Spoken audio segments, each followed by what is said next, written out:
2020.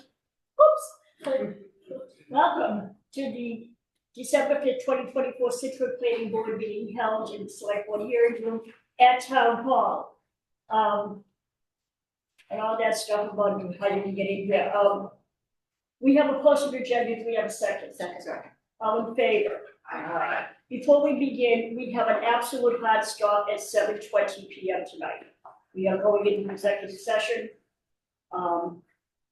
So that being said, let's go forth. First on our agenda tonight is public hearing, a major site plan administrative review of the stormwater permit. In accordance with Mass General Law, Chapter 40A, Sections 9 and 11, and Scituate zoning bylaw, Section 580, Village Center and Neighborhood District, Section 750, Design Review, Section 760, Parking Requirements, Section 770, Site Plan Review, and 940 Referrals, and General Bylaw, Section 3050, Stormwater and its regulations. The Planning Board will conduct a public hearing on Thursday, December 5th, 2024 at 6:30 p.m.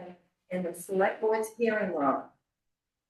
Scituate Town Hall, 600 Chief Justice Cushing Highway, Scituate. The subject of the hearing is an application submitted by for a major site plan review and stormwater permit in the Village Center and Neighborhood District, North Scituate Village District, North Scituate Village, Outer Village District, ECN NSB OB, regarding construction of one multifamily building with 25 units, 39 bedrooms, 39 parking spaces, site utility, and site amenities at the project location of 340 Gannett Road. The property is owned by Des Properties LLC.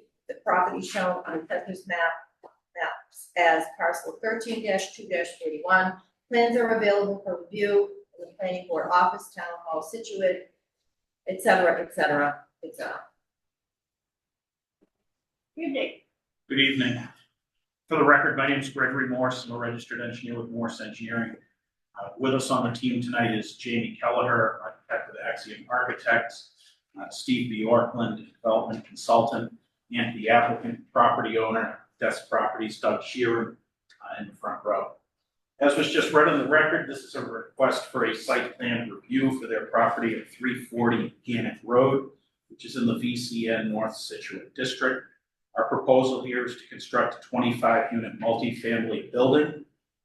We've had a couple of preliminary meetings with various town departments. We've met with butters on the property at the site. We've taken a lot of comments already and developed this set of plans. So I think this set of plans that we submitted is a very good project. We have it down so that we feel that it's a project that can be approved. 25 units on the site is a by right density in the zoning district. There are two small waivers that we'll be requesting that we outlined in the submittal. One with respect to the build to zone occupancy, and the second one with respect to the setback step back. But we'll get to those in further detail momentarily.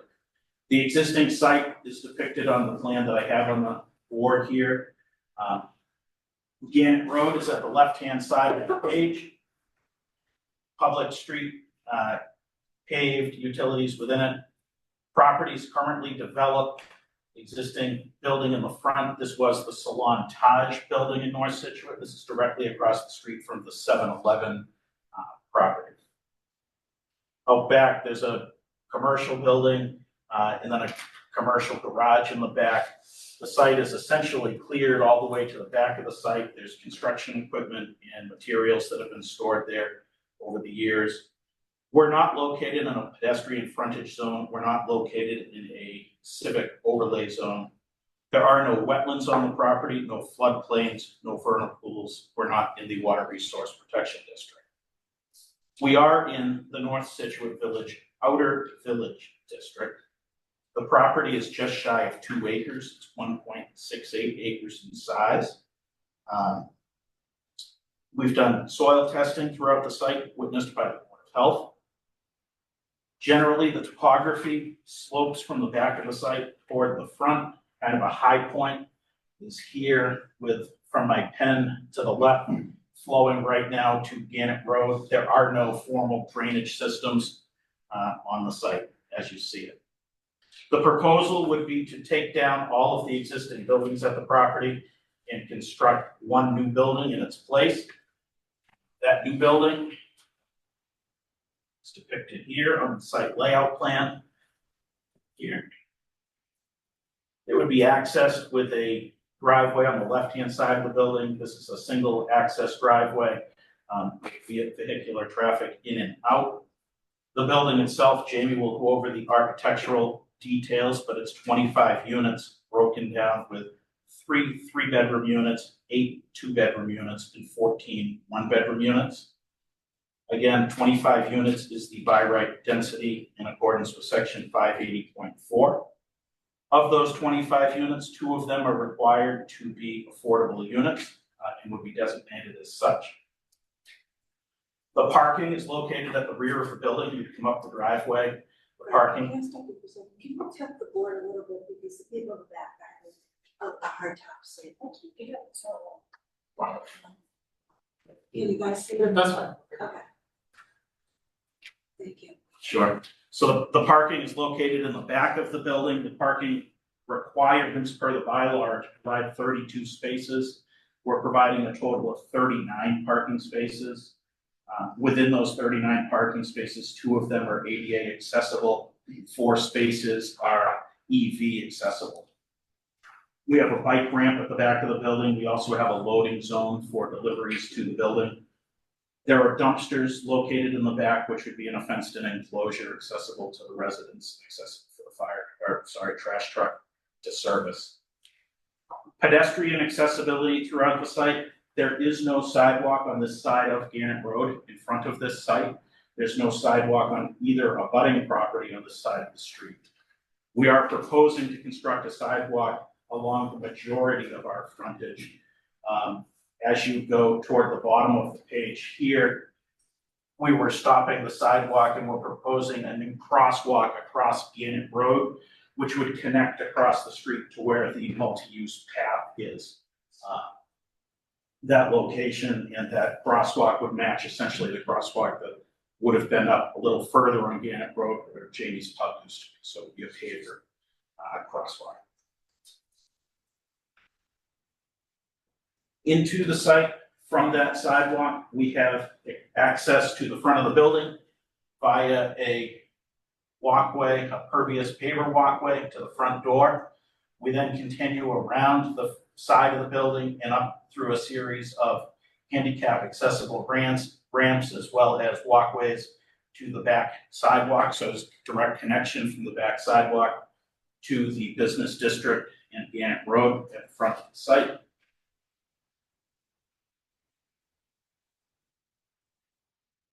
The green spaces that you see here are depicted as landscaped areas. We submitted a landscape plan by landscape architect Tom Minier of Hawk Design.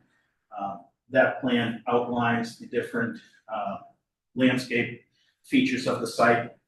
We also identified on the next page the areas in pink, which would be amenity spaces. The amenity spaces account for a little over 19,000 square feet of land, which is 27% of the site. We have amenity space along the side of the building, which would be sitting areas and patio areas along the walkway. And out back, we have a recreational lawn area for outdoor sports. We have a gazebo and an outdoor sitting area for residents to picnic in. Infrastructure, there's existing water service and a hydrant directly in front of this property. We've conducted hydrant flow testing with adequate flow pressure. We'd be connecting a new potable and fire service. This would be a fully sprinklered building. It's also been requested that we upgrade the fire hydrant at the front of the building, which we will incorporate into our next round of plans. Wastewater at the site would be via an on-site septic system. We've conducted perk tests with the Board of Health and have adequate soils at the rear of the property to construct a septic system underneath the lawn surfaces.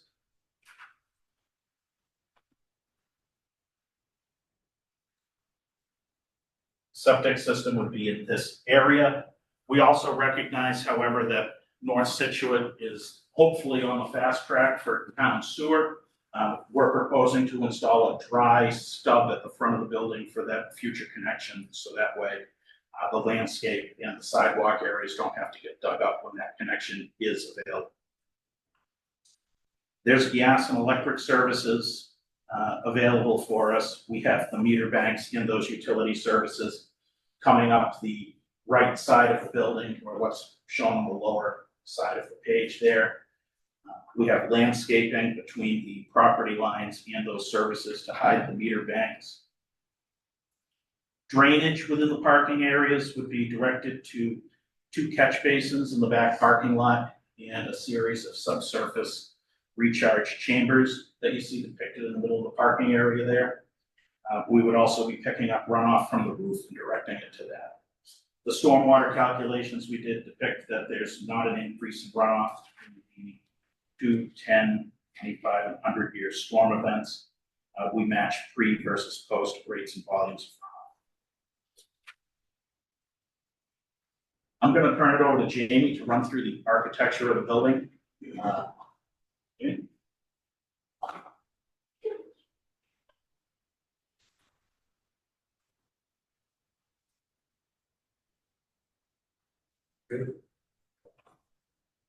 Jamie Kelleher with Axiom Architects. So, You gotta talk a lot louder, the Yeah, microphone's yeah. over there. do my best. So first off, you got the rendering just to give that,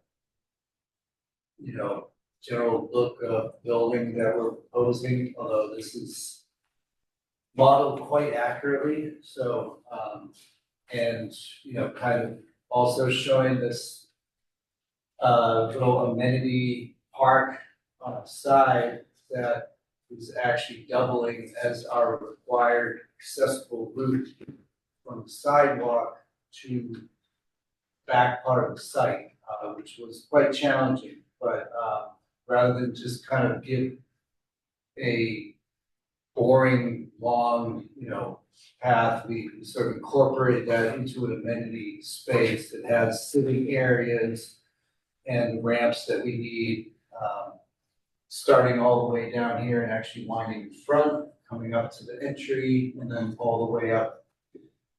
Because I think one of the things that's not super clear from the site plans is we actually kind of have a site that goes up so sharply that it would appear to be a 3.5 story on the front, but it's more of a 2.5 story on the back side. So as we get up to the back, you're at the second floor for the main entry for the residential part of the building.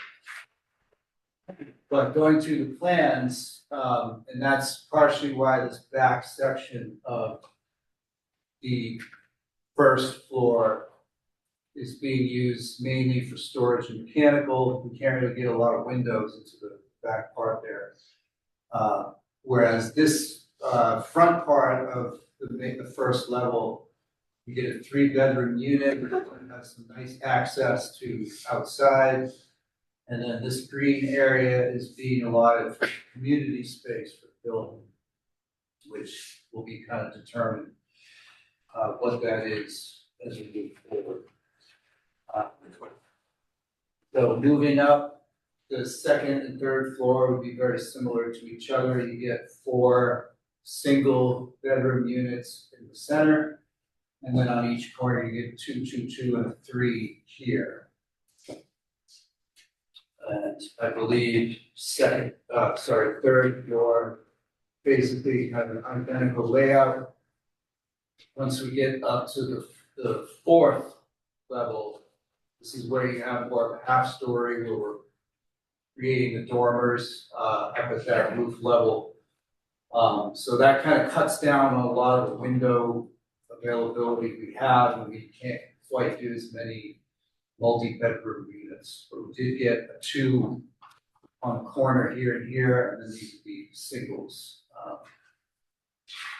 And just going through, okay, so mechanical areas being indicated on the roof, flat section at the middle, and we've done some pulling back in the model to make sure that none of that mechanical would actually be visible, on a drive-by to the building. Elevations. So building height, by definition, we're taking the average, so, but we actually did so the average for the building height, 30 feet 2 inches, that's taken to midpoint slope roof per the zoning requirement.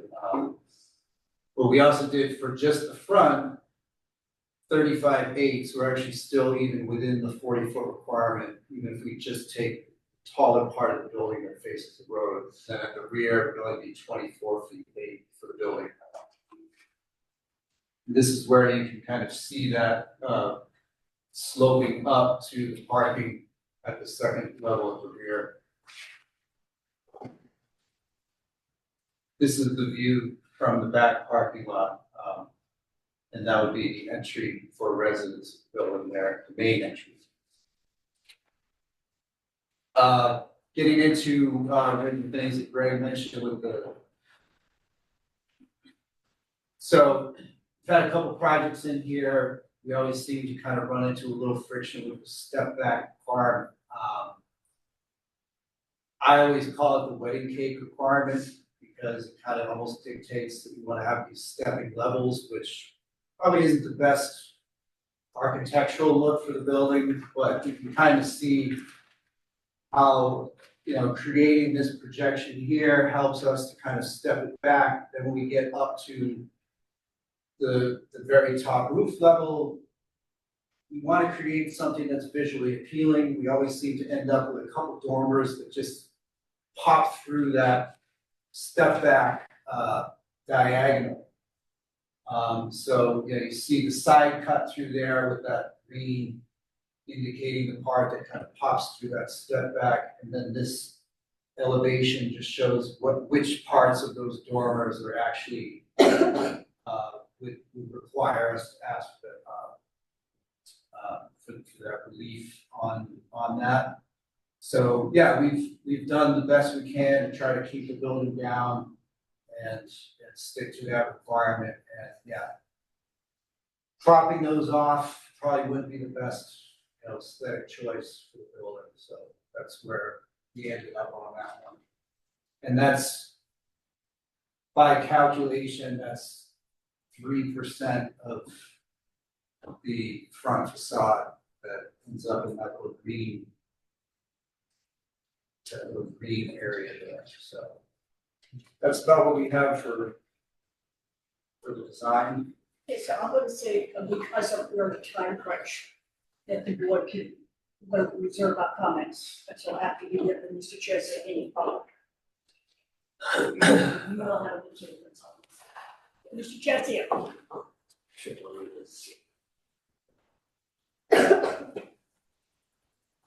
Okay, thank you. So, I did prepare the full detailed letter, but I'm gonna just sort of go through my summary of issues. And, I've done several of these in Greenbush, and you're familiar with the procedure and process. There's a lot of things that the board has to weigh in on and opine on.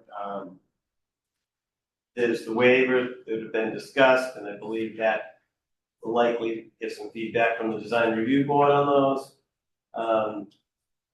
So I want to touch on those issues. I think that the board needs to sort of talk about and look at landscaping, screening, plantings. No existing trees are proposed to remain. That's one of the goals. There's a lot of retaining walls. The whole sort of back area where the septic system is has retaining walls, and there's an existing retaining wall that's not actually on the plan on the abutting property that's to the west. And potentially if it was on the plan, we'd know how far off the property line it is, or if it's on the property line, but that would be something that ideally you'd work with the neighbor on, so you don't have a tunnel with a retaining wall, and the retaining wall, this little gap between, and it probably would save a little money too, if it lets you, if it's a foot off and they let you grade against it, that might work. Anyway, so I think that's something that should be addressed and looked at. I think they're one tree short on the parking based on the setback distance from the parking lot. Either they could move a tree or add a tree, but that's part of sort of the landscaping.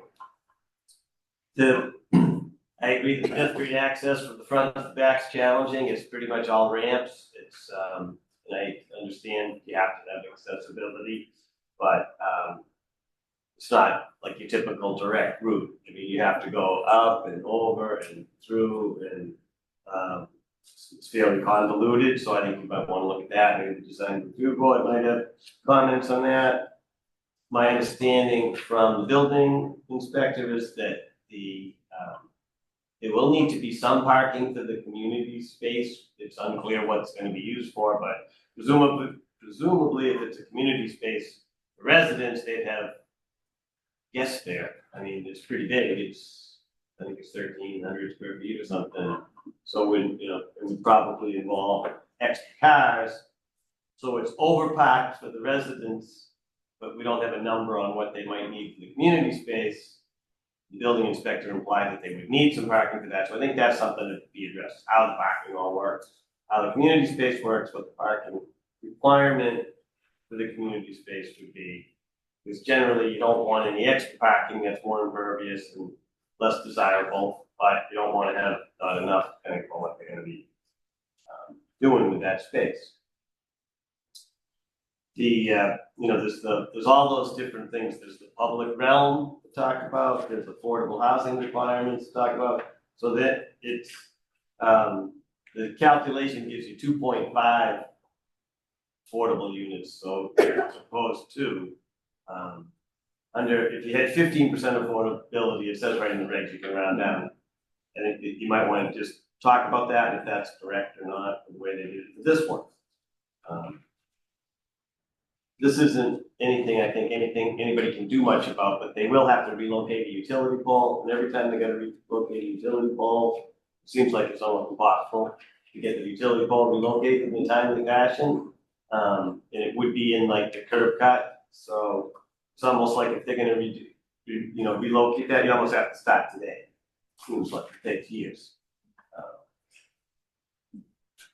Lighting, signage are typically things that the board reviews. I don't, I think, a lighting plan, but that's something I'm not, other than looking at the numbers and saying, oh, what, have a little overlap or not, then that's something that usually you want to look at how that affects, especially where there's residences on one side and then on the property and on the back. For stormwater, so this project is kind of challenging for stormwater because it slopes towards Gannett Road. The whole site slopes towards Gannett Road, with the exception of the very far rear of the lot, which sort of slopes to the east, down and back that way. So it's already developed. There's no drainage. Water runs into Gannett Road now, but I know the DPW doesn't like direct runoff into the road when you're building a new project. Generally, it's desirable to improve conditions. How you do that, I don't know on this one, but because the way that the zoning regs are, you want the building in front. You put the building in the front, and the whole lot slopes to the front, doesn't give you a lot of place to put the drainage.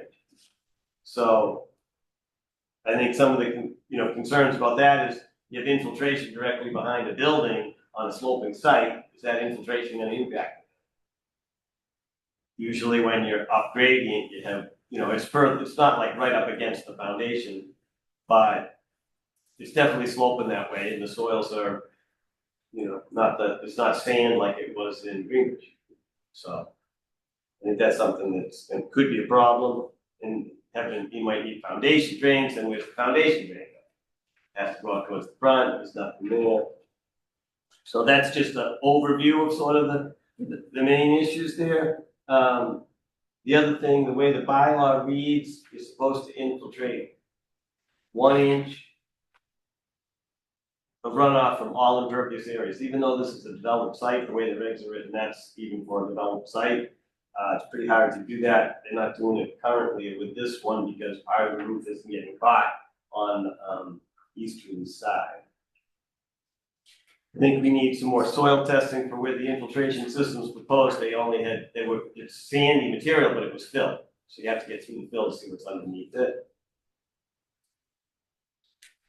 This minor issue on the contours, this convex contour on the plan that doesn't quite make sense. Setbacks for the roof system is too close to the foundation. So there's a few comments like that. I think the big one really is this, how you can get it to work.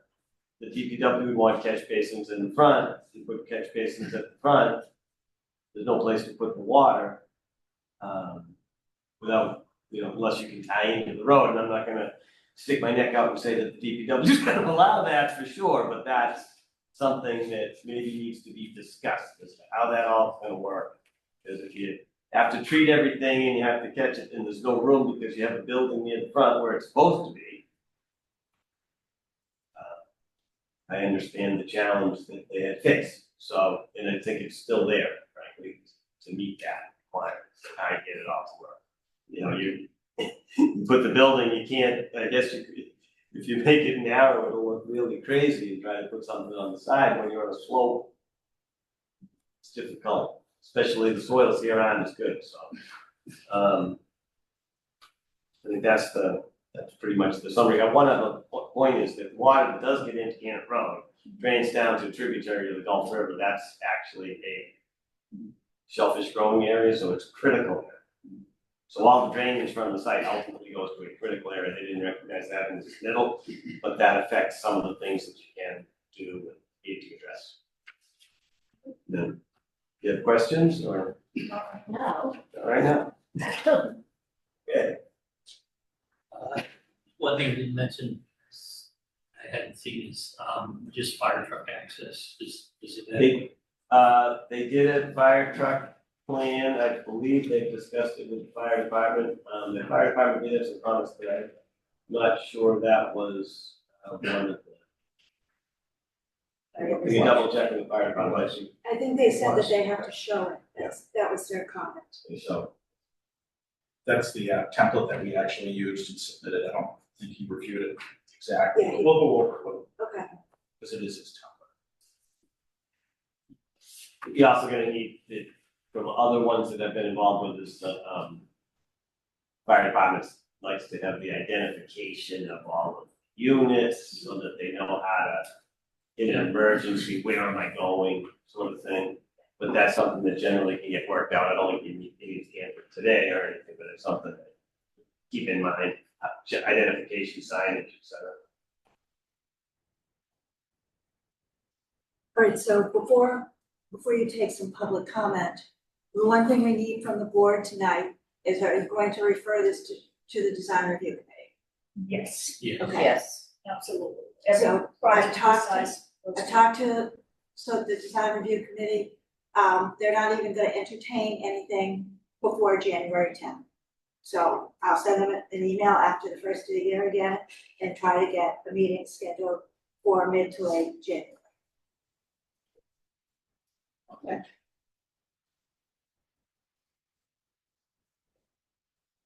And so next time, we would anticipate a discussion on traffic as well, because the peer review comments will come from our side, and I'm sure they want to present their traffic study, as well. So if anybody from the public would like to be heard from, if you could raise your hand. Could you stand up and have your name and address, please, and come forward, so you have to speak into the little heart, yeah. Yes, my name is Jim DeShawn. I'm at 20 Mordecai Lincoln. And my question relates to the traffic study. When there's a one-off study done of a single project like that, it's relatively straightforward. But this is one of at least 3 significant developments proposed in a very tight area. So my question simply is there a comprehensive traffic analysis that takes into account all three simultaneously rather than each one doing a one-off?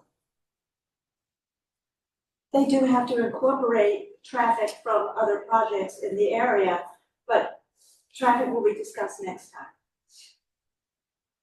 So the analysis, there will be a comprehensive that is not unique to any one project.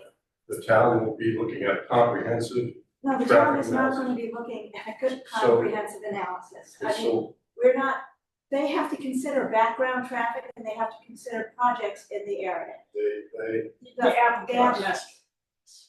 so who does look at the comprehensive? Well, Well, we have to wait and see what the comments on the traffic say.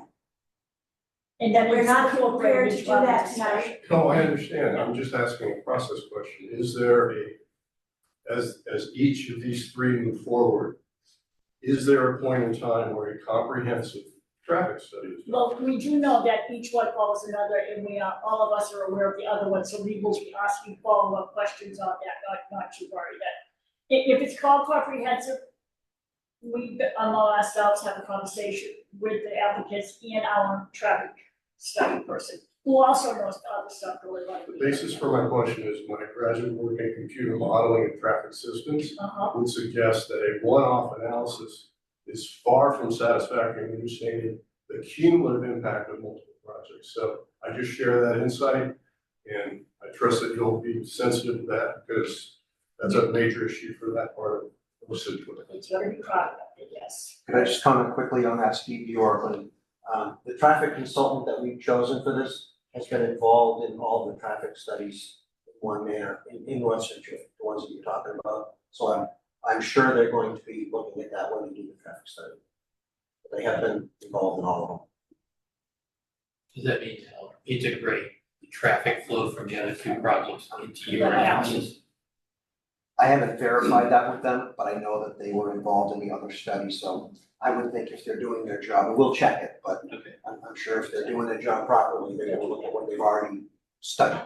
I have to go through there every day, so I know how crazy it is. Anybody else have any questions or comments from the public? Yes, sir. So I'm just gonna, Peter Samlom, 16 Mordecai Lincoln, and I've been speaking with Doug and Steve regarding, you know, as we're not an exact abutter, but we're one of the two houses or three houses that are gonna be that were impacted by the site today, because we're on the Mordecai Lincoln 16 and 18. We go down and we're coming back, so we're on the back side. But I think what Jim's point was with the traffic, and not particular to this project, I walk my two golden retrievers every day, twice a day. And it is not uncommon for people to cut through going 40 miles an hour. We have a little autistic boy that sometimes, you know, is out in the yard playing, and one of these days, someone's gonna run him over or hit me. So I think as a town, we really need to pay attention to the impact that everything is having on Mordecai Lincoln. I've been there since 2001.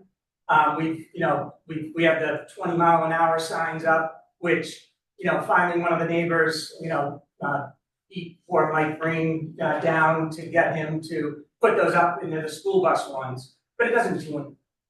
And we put the speed signs up, you know, we've done that. Whenever there's a detail officer up there and I stop and talk to them, they are horrified how fast people go down Mordecai Lincoln. And with 80 units going over on Country Way, and eventually with town sewer going in and the post office and that area being developed, because you know that's gonna be sold, the neighborhood is really gonna need the town leaders to protect not only our interests, but the individuals that live there, because it'll be a nightmare when, and hopefully it never happens, but it very well could, that somebody gets wiped out. We've had probably in the 20 years I've been there, 24 years, we've probably had 700 dogs killed, you know, that have gotten loose because people drive like maniacs. So from a traffic standpoint, I just wanted to kind of, it is a major concern, and we plan on, my idea would be to put the berms in like they're doing in Boston, where they're the 15-foot berms and people have to slow down. They're not speed bumps, they can get the snow plows over and everything like that. So I think, that those are the issues that we're gonna be coming to you, to the traffic and safety and everybody, town administrator, the selectmen, to help us out. Will be noted, and we will Thank you. absolutely listen to that. The traffic rules committee will also be taking this up, but they're not taking it up yet because they don't have all the information. So you do know we have a traffic rules committee. Correct. Yeah, and I'm not saying it's specific, to Doug and Steve. No, It's a bigger thing that goes beyond this one project from a concern for us. and we know that you can post all the signs you Right, want, and right. it doesn't matter, it's until they get caught, they just gotta go It's back all to about enforcement. enforcement. And there has been discussion many times, both with the board of selectmen, with traffic rules and regulations, with the potential of making Mordecai Lincoln one way. And you all don't want that. Well, because they're already going 40 to 50 miles an hour down Mordecai anyway, so they're already going 40 or 50 miles an hour down Mordecai, and I know Annie has talked to you, Annie, Yes. and I disagree with Annie. Because if you make that one way, they're already going 40 miles an hour down there, they're gonna be going 50 or 60 miles an If hour. it's going the other way, no. But at any rate, enough. That's where we live, and I walk there every day, and so does Jim. Is there anybody else who has something, if there's nobody online? Then take board comments. So do we have a few cursory board comments, Laura, No, not yet. Ian? Not yet. Go ahead, I Rebecca, just have a speak very question. loud. Can you please tell me how big that building is, how in square feet? I'm sure it's in my material. Sorry, I should have mentioned it earlier. Floor area total is 37,630. First floor, around 5,000 square feet, and the top floors are around 11 each. What is the So, footprint? the question on the setback waiver, Well, no, it's 11. about 11. The footprint is 11,210 square feet. Let's speak later. yeah, just a question on setback waiver that you're asking for, it looks like it affects 3 dormers. Is that right? Yes. So what is the alternative if there is not a waiver? The alternative is it would definitely have a pretty severe impact on the design. I think, say, you took them away, you kind of end up with a blank, sort of hitch style roof on the front. Otherwise, you'd have to try to push the top level back, which again, to me, starts getting into that like wedding cake look. And there would be a loss of total number of units as well. So like how many units would it lose? I mean, like if we were to say we want to push back, say the third and the fourth floor to kind of, the problem that we have with this is like where you see it's such a small little bit that gets clipped off the top, but if we had to lower those down far enough to clear it, then it would completely kind of destroy the levels that you have, which are already kind of at, your standard 8 feet to the ceiling. And if you try to push it back, I'm just trying to understand what the impact is. You're It's- asking for it's- waivers, so I wanna know what the impact is. it's a lot, I think it's, I think Is it 3 units? Is it- the setback requirement has a lot of really, good intentions, but it's also very kind of a sterile requirement, so it's hard to create a building that has a really nice, local feel to it, and not just plop down like a flat roof thing that kind of follows the steps. So, yeah, I think you would probably end up losing 3 units, or not 3, you'd probably end up losing like maybe 6, but I also would be scared to see what it would end up looking like if we keep kind of pushing each level back a little bit more than the next one. So I think we tried to kind of take an approach of like, well, we can bring the front level out and give it a nice look where it has the entry porch there. But then, you have the next two and then the half story.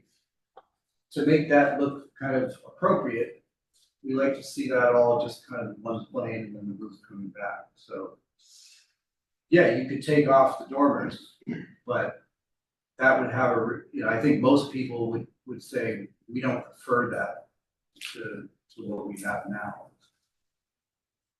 Yeah, I'm not making a value judgment. No, and it's okay, because we What I'm struggle trying to with this, under- and, yeah, we go on and on about What it. I'm trying to understand is, you've asked for a waiver, Right, so I wanna know what the impact of not getting a waiver is. I think, That's why I'm asking. first and foremost, I think it just wouldn't be as attractive, building, so. I get that. But it would be 6 units? No. Back to two in front, To push, Not gonna push it. just to get rid of the dormers. cut the dormers off. So you're gonna lose a unit. Well, yeah, that was aesthetically not good looking at all, but you're not gonna lose That, any. it's all well, I'm trying no, to this get is at, just- trying to it's just height, understand it's the just height ramifications stuff. here, right? Just a second. Steve, it's the appeal of the building. It's really just the look of the building. I know, But I'm just trying to get the answer to those specific questions. My comment would be, is that something that we can address after design review looks at it and makes a comment on it? That might make some sense. I was assuming you already had that characterized, it doesn't sound like you do, so that would be No, something to answer. Yeah, it would be a redesign. We don't know what the effect would be, but it would be a redesign. Hopefully design review will chime in that it's a minor waiver at 3% to be able to do that. So we're hoping that'll just keep an attractive building. Have you guys seen that again? Yeah. Hi, I'm just curious, are you you trying to have? have to tell us your name and address, please. Where do I go? Come on up. Here? Fine, there. I'm just curious, are you Name trying to have? your name and your address, Oh, please. Amy Pratt, 326 Gannett Road. Are these gonna be apartments or condos? We actually have the option to do either or. And it has to do with the windows and the egress to the building. So it's actually designed so that it could be both.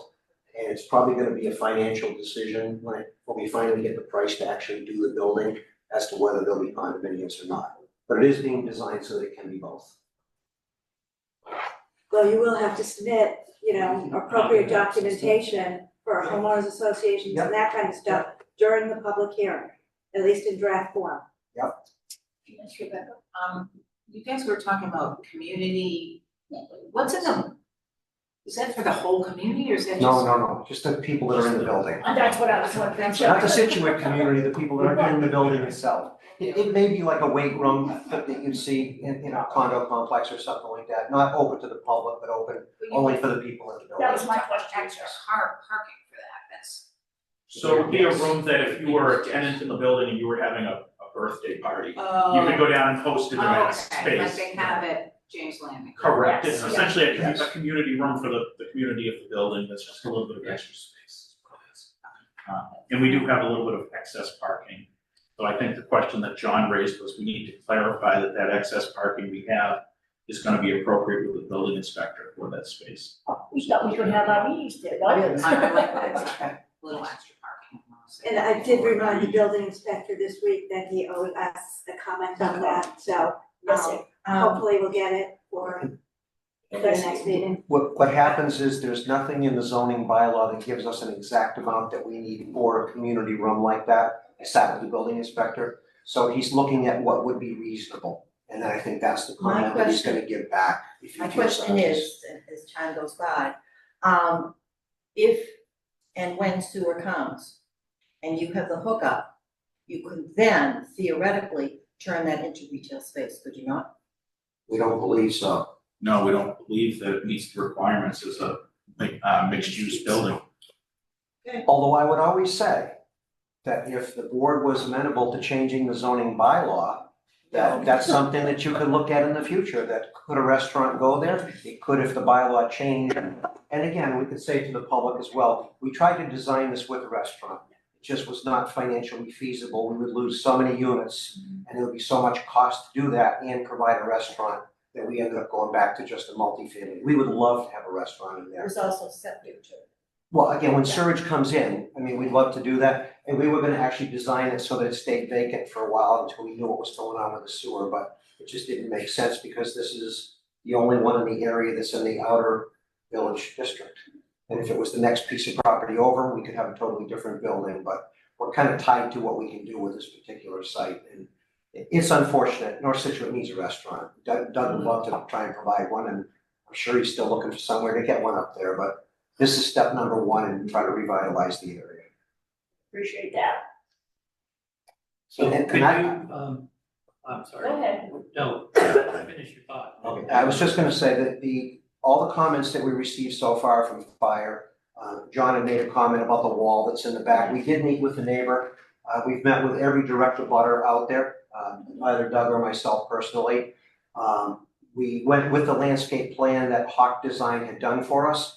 There are definitely areas that are gonna change on that plan. And I don't know if some of the neighbors wanna talk about it, but we are trying to provide the best buffer that we can to the certain neighbors that we talk to that have interest in that. And we're looking at making some changes potentially near the septic system, which is gonna allow us to possibly remove some of these walls, change the landscape so that we can get a thicker buffer against some of these neighbors. And the neighbors have been great. I mean, we're working with them. They know that Doug's gonna do everything he can to try and protect that. And you will see changes in that plan by the next time we come in. Yeah, when you first started, you talked about 2 waivers. What's the second waiver? Right here. The second one is with respect to the build to occupancy zone. Basically, your build to occupancy zone says that a building needs to be wide enough at the front yard setback, 30 feet back from the street, that it occupies a minimum of 50% of your street frontage. In this case here, we have 165 feet of street frontage. So you'd require a building that's 84 feet wide. That projection in the front, this piece that comes out, that's only 74 feet thereabouts. So we're coming at 42% versus 50%. You know, the whole building would need to be wider, bigger to accommodate that. As John had kind of alluded to in his review, we're trying to get a driveway up the side of the building. We're trying to get the building as close to the street as possible, in trying to limit the amount of impervious surface on site. So it's a balancing act of all these things, and making the build to zone of 50%, you know, requires a bigger building close to the street. We're hopeful that this works. We think it creates the articulation that the board, I believe, is looking for in a building. But that's what it is. And we do have a solution to that. If it's something that the board does not want to entertain, we can actually take the easterly portion of the frontage and cut a small little piece of land out of this, so our frontage goes down. But it just seems senseless to make a little triangle in that area to meet the requirement. We figured the board would entertain that. So it won't change the building for us. It's gonna be the same exact building. It's just gonna be the amount of frontage that we have in compared to that. The driveway stays on the left side of the building, is that That's right where it is now? And you guys will address the issue about the water drainage to the Street. shellfish area? We will. We've met, well, Steve's met preliminarily with the DPW, and yes, we'll address that. If in fact DPW somehow and the board requires some type of a tie-in, I have talked to both Kevin and Sean, and it is something that is possible to do, but we don't believe we have to actually make that tie-in. We've done it on a number of other projects as well. If you remember Countryway, we tied in 2 houses out there. And basically it's done under the direction of DPW, and it's been successful before. And we're not gonna be adding any more water than goes there now, and it's gonna be much cleaner after the site is complete. So we don't think it's gonna be a major issue, but obviously Greg and John have to go back and forth on the drainage calcs to make sure we meet that. I think that kind of wraps up where we are for tonight. I had talked to, Mr. Bjorklund before, and I imposed the continuation date of February 27th. Is that still gonna work for you if we don't have design review till mid to late January? Yeah, it's gonna take what it takes. I mean, we think we got a good project here and that gives us time to work with the neighbors too and get that landscaping taken care of. Next time we'll have a longer hearing. Yeah, sorry. And you'll check to make sure the traffic study's looking at all of this, Yes. integrating the data from. All right, can I just, Yes. what's the difference with the windows in the condos versus apartments? What, It's actually not windows, it's Egress. the apartments require greater amount of accessibility than condos, so everything's designed to have all that accessibility, so. I move to accept the applicant's request to continue the public hearing for site plan administrative review for one multifamily building and stormwater permit in the Village Center and Neighborhood District, North Situate Village District, Outer Village, VCN, NSB, OV until February 27th, 2025 at 6:30 p.m. and to continue the time for action filing with the town clerk until March 28th, 2025. Second, second? all in favor? Aye. Thank you very much. Thank you. Somebody sign off.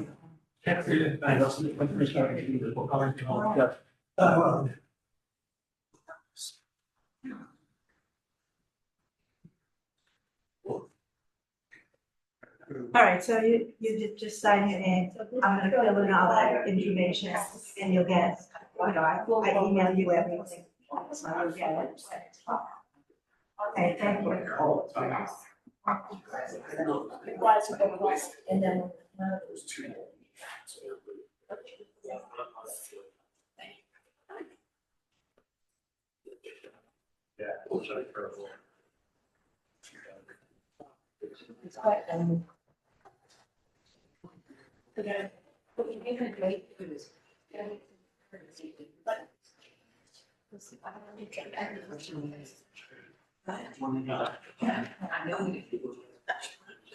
Yeah.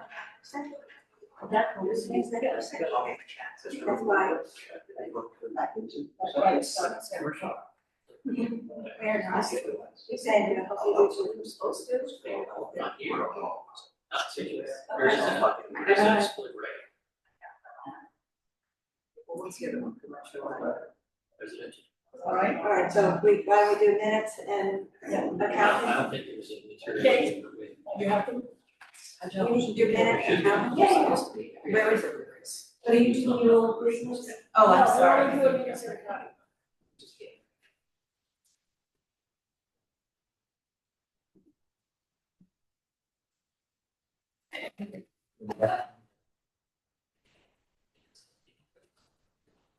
thank you. All right, meeting minutes. I move to accept the minutes of November 21st, 2024. Second, Second. all in favor? Aye. And then accounting, I move to approve the following requisitions for $675 to Open Space Builders LLC for the return of unexpected guarantee funds for the 3 common driveways project at 443 to 461 Chief Justice Cushing Highway, $503.90 to Highland Estates Scituate LLC for return of unexpended guarantee funds for the peer review for the residential compound project at 477 to 483 Country Way during the permitting process, $5,018.77 to Victor D. Robertus for the return of the surety as interest for the stormwater permit at 545 Country Way, $780 to Paige Tobin, return of the unexpected guarantee funds for peer review and report for the stormwater permit project at 545 Country Way, and $81.43 to WB Mason for office supplies. $5,037.38 to Long Built Homes for return of surety with interest for stormwater permit project at Laurelwood Drive, lot 3, number 5, $38.48 to Longville Grow Homes for unexpected guarantee funds for peer review of Laurelwood Drive, lot 3, number 5. Is there a second? Second. All in favor? And we've been trying to clean up some of the accounting. Yes, it's cleaning the house. So I move to go to the executive No, session. no, we're not ready, yet. Patty. Not 7:30, okay. All right, so update on MBTA communities. We've heard nothing. Nothing again. They updated the thing today, there are only 35 communities have been accepted. And, I'll be talking next week with Jim and probably town council about what we want to do. You're out of compliance now. What? You're out of the compliance. They're out of their 90 days, but we've been trying to look where it said 90 days. I can't find it. It said 3 to 4 months. And so, who knows? Okay. But, you know, time is ticking. Yeah.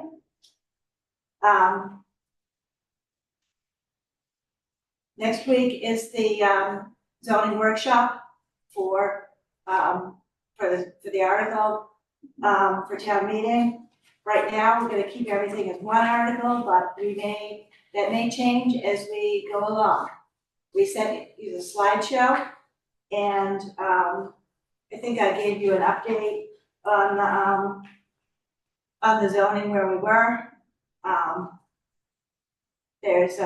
We're sitting in on a MAPC seminar on Monday. Maybe they might tell us when they're gonna have the regs. We have no idea about that. But, you know, at this point, we're just gonna go with what we have. We'll be posting, putting a copy on the website tomorrow. And understanding it may need change as we go along.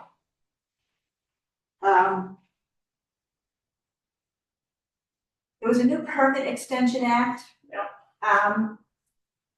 Filed for permits in existence from January 1st, 2023 to January 1st, 2025. So we have to study up on the final language of that, but it doesn't include enforcement orders, it doesn't include 40Bs, but it includes special permits and that type of stuff. What does it do? So, It automatically extends the time of permits in existence, from anywhere from January 23 to 25 for 2 years. Wow. The governor wants that. The governor wants it. so if it's January 1 of 25, you could have 27. Yeah. I'll provide you some more information, you know. This makes a lot of sense. It really does. Tremendous amount of sense. Or, Not much. no. It was news to me. I mean, Who thought this up? I don't know who thought it up. Who started this up, Ms. Baxter? Well, I do believe that it is coming from some of the departments within the executive branch as they deal with residential issues and concerns, availability. Well, because of the governor, I'm done. It's probably because of the contention that, yes, they're extending the time. Yeah. Right, because it's taking longer permitting than. Yeah. Yes. Yeah. And more people are looking. It took 6 years to permit something right by Marina Cast Boulevard. 6 years to permit. Now that takes a lot of time. They finally got it. To put in 64 units in a one-family Oh, house. yes. Yeah. Yes. Patty, Brian is in the waiting. Pardon me? Brian is in the waiting. Okay, Let's let him. wait a minute.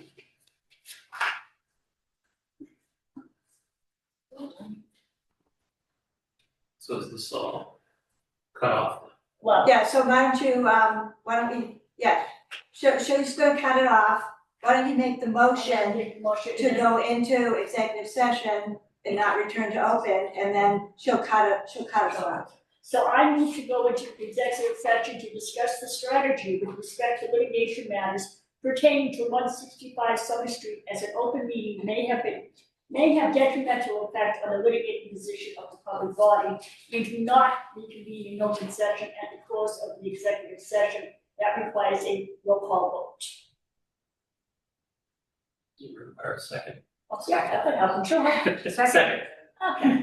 Okay. Well, Katie has to call the roll call. Yes, okay. So Mr. Lavadino, Yes. Ms. Lewis, Yes. Mr. Pritchard, Yes. Ms. Lambert. Yes. Ms. Burbine. Yes. Ms. Booth. Yes. Thank you.